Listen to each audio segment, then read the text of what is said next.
솔리, 글로리아, 데오. 오직 하나님께 영광을.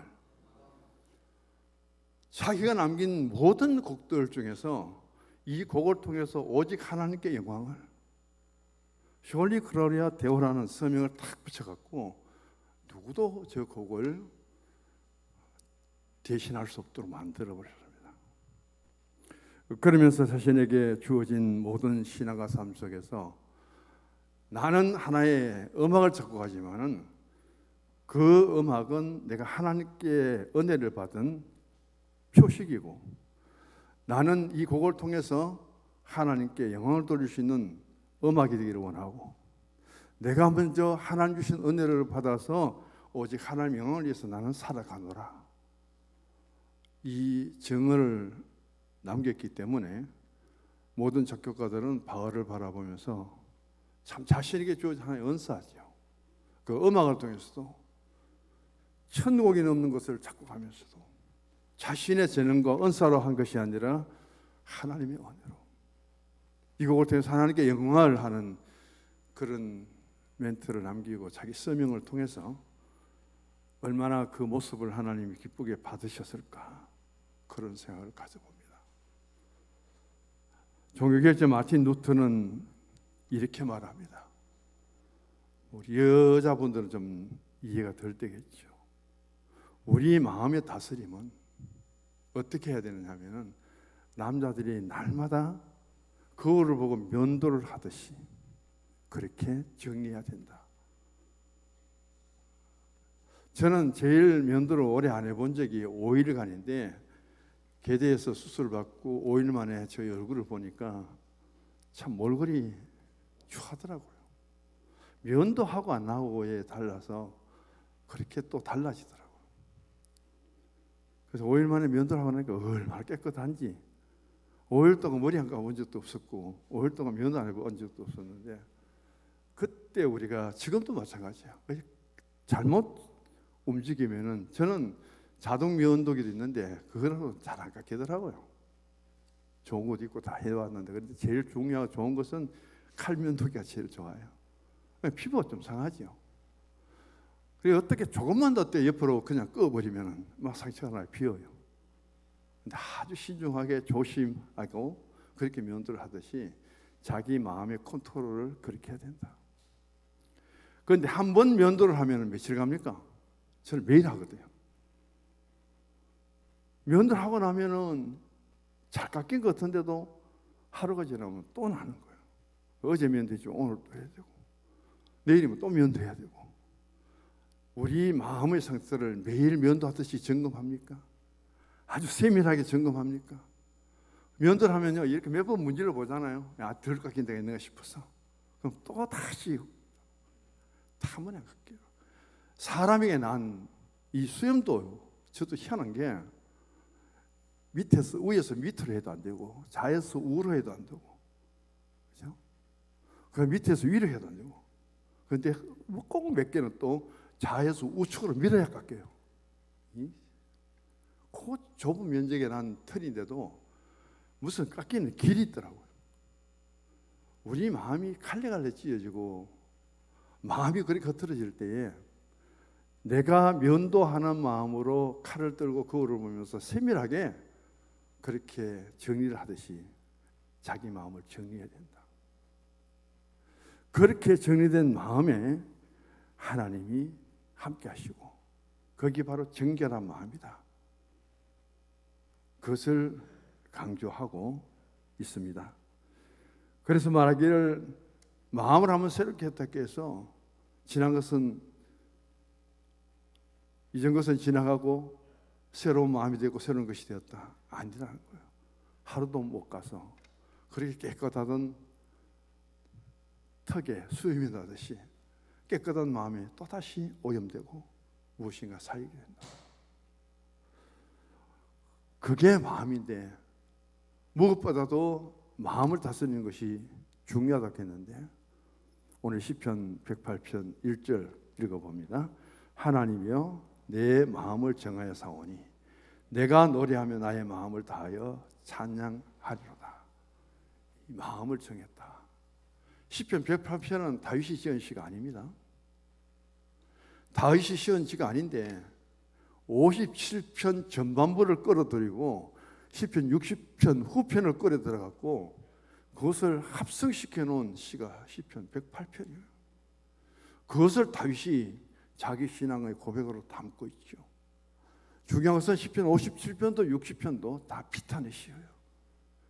인생의 삶의 비극, 인생의 삶의 절망, 인생의 삶 속의 좌절, 그런 것들을 시편 57편과 60편이 미리 기록되어 있는데 그 두 개를 인용해 와서 비탄의 시를 찬양의 시로 바꿔버립니다. 108편은. 남들은 시편 57편과 60편을 보면 비탄의 시 속에 절망하고 좌절하고 어쩌면 눈물을 흘릴 수밖에 없는 것을 다윗은 이 두 개를 접목을 시켜서 합성시를 만들어갖고 이렇게 자기 마음을 정했다. 어떤 마음을 정했느냐? 나는 찬송하며 살겠습니다. 나는 새벽을 깨우겠습니다. 그가 남긴 그 시는 비탄의 삶 속에 허덕이던 인생의 그 신앙의 아픔을 자기에게 접목시키면서 그 비탄을 찬송의 시로 바꿔버리는 이 능력이 누구 있느냐 하면 다윗이겠어요. 저도 그런 능력까지 있으면 참 좋겠어요. 눈물 나고 아플 때 하나님 때문에 감사하고 찬송하고 막 뛸 수 있으면 얼마나 좋겠는가. 다윗은 아주 다양하고 또 많은 은사를 갖고 있지만은 비탄의 시에 불과했던 이 두 시를 접목시켜서 하나님을 찬송하고 자기 마음을 정했는데 어떤 마음이냐? 나는 찬송하는 마음, 나는 새벽을 깨우는 마음, 나는 감사하면서 살기로 내 마음은 정했습니다. 옆에 분에게 인사합시다. 마음을 잘 다스리십시다. 그런 심령 속에 다윗에게 하나님이 말씀을 주시는 거예요. 하나님 능력을 주시는 거예요. 남들은 눈물 흘리며 그 몸부림치는 그것을 끌어도 자기는 하나님께 문제에 앞서서 이 문제가 어떻게 하면 풀릴까 하는 것이 아니라 바로 찬송만 부르고 감사만 하고 그러다 보니까 문제가 다 풀려버리더라고요. 문제를 보지 말고 뭘 보라고요? 해답을 보라. 작년에 기억나죠? 김원우 목사님. 그 해답이 다윗에게 있었다는 것이죠. 그래서 시편 108편을 통해서 얼마나 많은 대적들이 있습니까? 다윗이 예를 들어서 57편과 60편의 그 비탄 시에 빠졌다면 다윗은 못 살아났을 거예요. 사울이 얼마나 그가 쫓김을 받습니까? 어지간하면은 요나단이 다윗을 보고 내가 먼저 왕이 되고 내가 너 뒤에 왕이 되어야 되겠다. 우리 아버지는 너를 죽이려고 하는데 나는 너를 너무 사랑한다. 두 사람이 마지막 언약을 맺잖아요. 아버지가 쏜 화살이 어디에 도착해 어떻게 되느냐. 그걸 신호로 해서 너는 여기에 더 있다가는 아버지인데 죽을 수밖에 없다. 너는 아버지 곁을 떠나야 된다. 누가 일러줍니까? 요나단이 일러주잖아요. 그래서 헤어질 수 없는 헤어짐을 통해서 그들은 서로 얼마나 무릎을 꿇고 어금맞게 울었는데 요나단보다 다윗이 훨씬 더 많이 울었습니다. 그런 그 다윗이 또 압살롬 때문에 죽을 뻔했죠. 위기 때마다 그는 그 문제를 해결하려고 몸부림친 것이 아니라 하나님께 맡겨버리잖아요. 하나님께 기도하잖아요.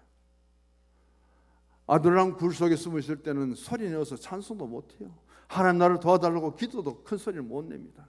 그래 마음으로 기도할 수밖에 없죠. 마음으로 기도하고 마음으로 찬송하고. 환경이 그렇기 때문에 굴 속에서 다윗의 기도 소리가 들리고 굴 속에서 찬송의 소리가 들리면은 적에게 발각되는 거예요.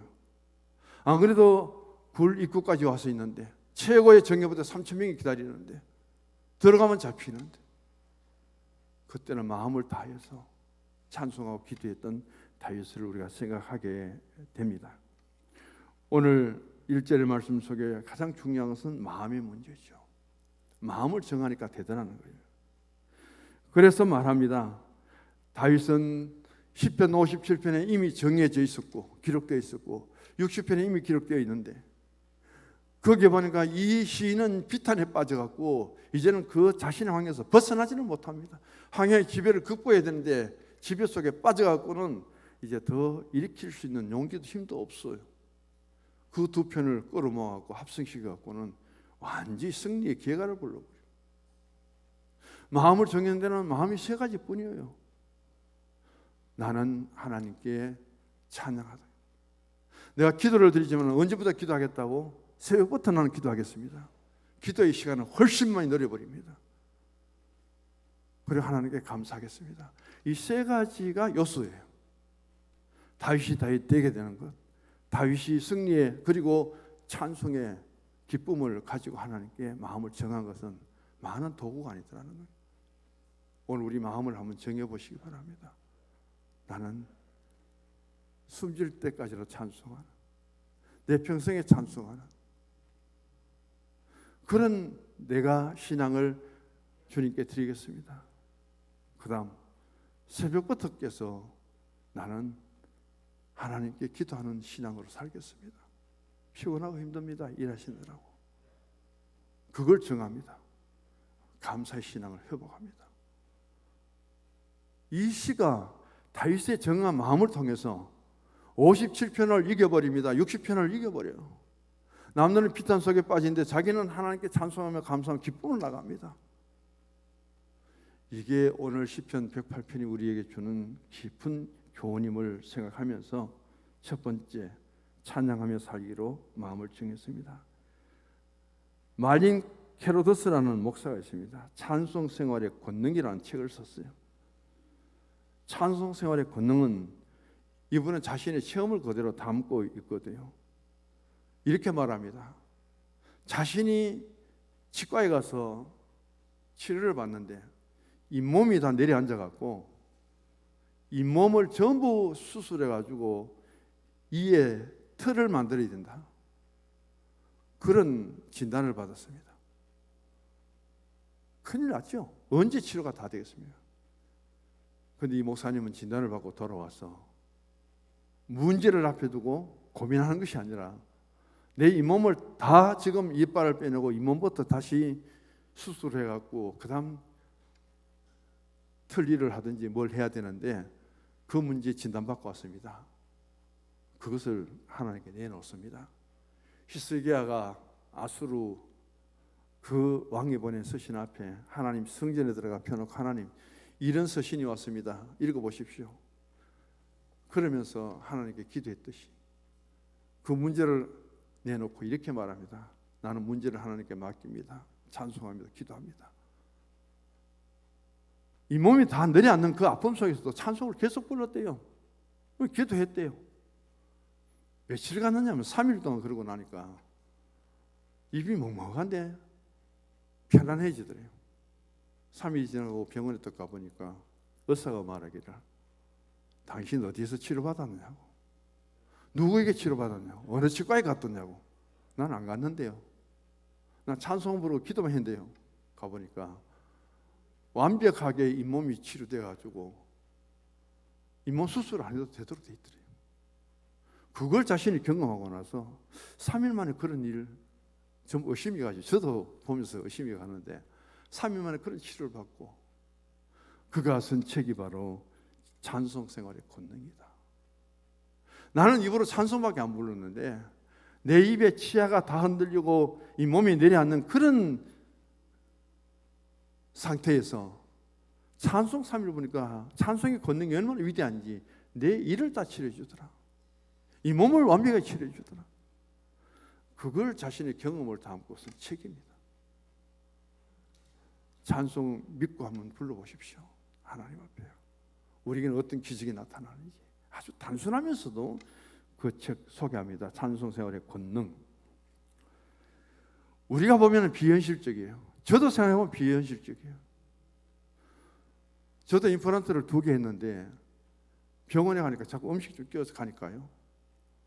임플란트 한 곳에 그 사이로 기존 이가 기울어져가지고 이것도 다시 해야 된다. 내가 의사 보고 그럼 임플란트 뭐하러 했느냐고. 제가 지금 이빨이 14개거든요. 14개를 좀 더 갈고 덮어 씌웠어요. 절반이 넘습니다. 그런데 또다시 병하면은 자기가 치료해가지고 임플란트 해놓고 그 옆에 2개를 또다시 임플란트 하러 가니까네 화가 나요. 임플란트도 금년에 했습니까? 3월달에 했습니까? 내가 작년에 했습니다. 1년도 안 됐는데 참 의사들을 믿을 수 없더라고요. 이런 진단을 받으면서 멀린 목사님은 어떻게 그런 문제를 앞에 두고 찬송하고 기도하기로 작정했는지 모르겠습니다. 하나님은 오래 두지 않으시고 사흘 만에 치료해 주시더라. 그 자기 체험을 통해서 선책이 찬송 생활의 권능입니다. 오늘 다윗은 1절에 내 마음을 정했는데 노래하면서 마음을 다해 찬송하는데 이 시가 어디서 써졌냐면은 아둘람 굴이에요. 이제 문만 열리면은 들어오면 수색에 다윗은 잡힙니다. 거기서 기도를 하되 목소리 내지 못하는 기도, 찬송은 부르되 소리 내지 못하는 찬송, 그런 가운데 하나님이 자연을 통해서든지 하나님이 사울 왕의 그 삼천의 군대를 물러가라 하고 그때서야 용검 말았도록 해가지고 신하들 앞에 변을 못 보니까 혼자 굴 속에 들어가서 변을 보고 그런 걸로 해서 하나님 막아주시더라는 거죠. 그것도 다윗에게는 얼마나 큰 체험이겠습니까? 그래서 오늘 우리는 다윗이 말합니다. 마음의 찬양, 마음의 찬양. 마음으로 찬양하는 것을 다윗이 정했는데 오늘 멀린 목사님은 입술로 하는 찬송이고 성경도 입술의 열매라고 찬송을 말합니다. 마음으로도 찬송하시고 입술로도 찬송하시고 입술의 열매는 바로 찬송이다. 그 말씀을 생각하며 찬송 생활 더 잘 하시기를 주의 이름으로 축복합니다. 두 번째 보시기 바랍니다. 두 번째 새벽을 깨우는 이 말씀은 새벽형 크리스찬이라는 책이 있습니다. 새벽형 크리스찬. 아침형 인간도 있고요. 책을 쓴 분들은 자기들을 체험을 주기로 씁니다. 문봉주 대사인데 미국의 대사죠. 이분도 어릴 때부터 처참하게 예수 잘 믿었는데 대사 생활하다 보니까 자주 어울리죠. 그래서 잘 배웠는데 뭘 배웠느냐 하면 술 먹는 걸 잘 배웠어요. 베트남에 아는 분이 하나 한국에 시집을 왔는데 저희한테 하는 얘기가 늘 그 이야기예요. 목사님, 우리 남편이 너무 술을 많이 먹어요. 일주일 동안 5번은 술 취해가 들어온대요. 그래 방에서 애기 됐는데 담배를 피워가지고 죽겠다 하면서 어제도 전화 왔더라고요. 교회 잘 다니라고. 적응을 못해. 나이 차이 얼마나 가면 나이가 차이가 21살이었어요. 남편. 그것도 베트남에서 영어를 전공해가 영어를 얼마나 잘하는지 똑똑한 사람이야. 아쉽더라. 너무 아까운 사람이야.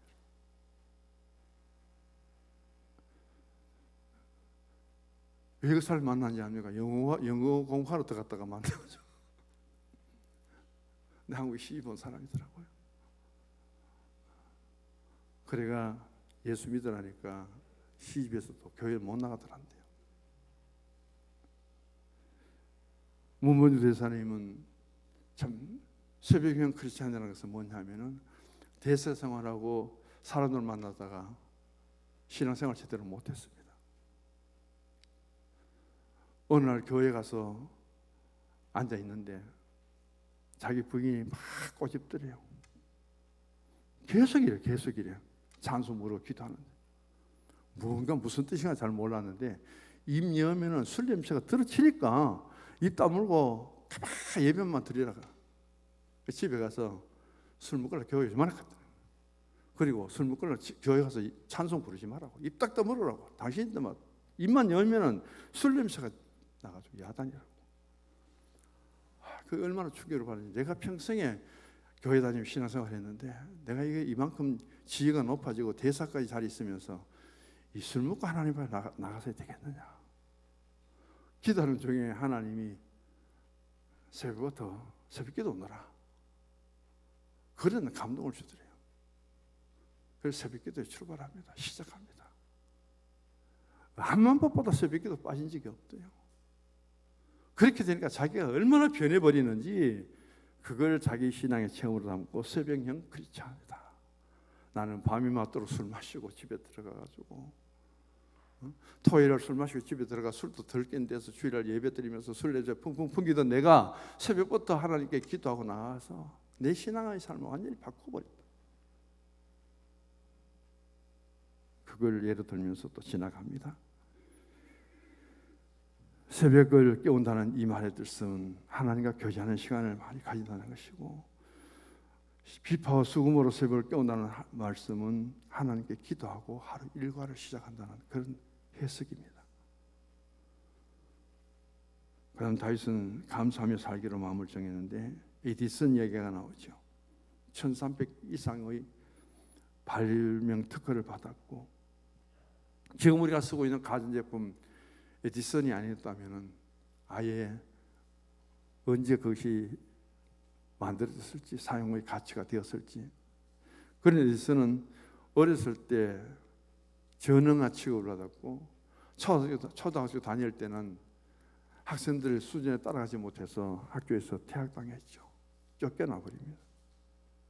그리고 너무 젊은 청년 때에 벌써 기머리가 되어서 말을 못 알아듣는 거죠. 그런데 에디슨이 이렇게 말합니다. 참 감사한 것은 기머리가 되어갖고 남의 말 안 듣고 내가 연구할 수 있어서, 어떤 잡음도 내게 들지 않아서 하나님께 기도하면서 연구에 몰두할 수 있어서 그게 너무 감사하다. 그래서 뭐라고 했냐면, 하나님, 내가 일찍이 기머리가 되었기 때문에 이런 발명의 왕이 되었습니다. 하나님 감사합니다. 이게 과연 이루어질까요? 그게 가능할까요? 설교 준비하면서도 그렇습니다. 그런 기도가 남겨져 있고, 에디슨이 이렇게 말합니다. 내가 잃어버린, 기머리가 되고 듣지 못하고 잃어버린 이것보다도 오히려 기머리가 됨을 알고 얻은 것이 나는 너무 많습니다. 듣지 못해서 잃어버린 것보다 나는 듣지 못해서 얻은 것이 더 많습니다. 그래서 1300개나 남의 말을 듣지 않고 내가 연구해서 이렇게 발명왕이 되었다고 그렇게 말하지요. 그러면서 하나는 또 그가 그렇게 연구해서 많은 자료들을 불타버리고 없습니다. 66세 때지요. 그러면서 나는 잿더미 속에서 하나님 음성을 들을 수 있다고 말하면서, 하나님, 나의 모든 실수와 잘못을 깨끗이 불태워버리고 지금 다시 시작할 수 있는 기적의 힘을, 믿음을 주신 것을 감사하다. 다 잃어버리고도 그때부터 연구한 것도 그렇게 많대요. 오늘 보면 3절 같이 읽어봅니다. 여호와여, 내가 만민 중에서 주께 감사하고 문 나라 중에서 주를 찬송하오리니 내가 만민 중에서 감사한다. 많은 사람도 있지만은 그 중에서 나는 감사의 롤 모델이 되겠다.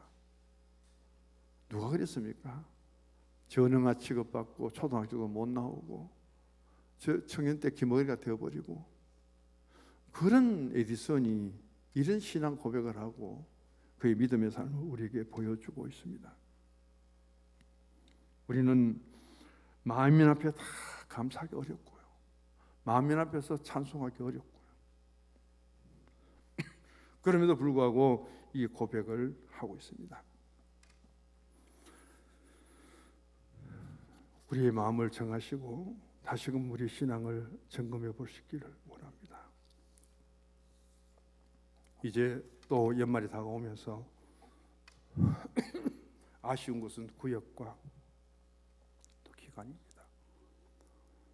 자꾸 나다지 마시고 누군가는 앞에 서서 구역원들을 모으고 대접하고 시간을 가지십시오. 어제도 참 감사했거든요. 백장로님 갈일구역을 다 모아갖고 캠프까지 가서 식사 나누고 교제 나누고, 그런 것을 통해서 뭔가 좀 결속을 하고 결집을 하고, 구역원이 아무 힘도 하지 말고 누군가 나서서 모이도록 만들어주고, 생각하면 아쉬워요. 왜 그게 안 되는지 아쉬워요. 어디까지 무너지려합니까? 어디까지 존재하려합니까?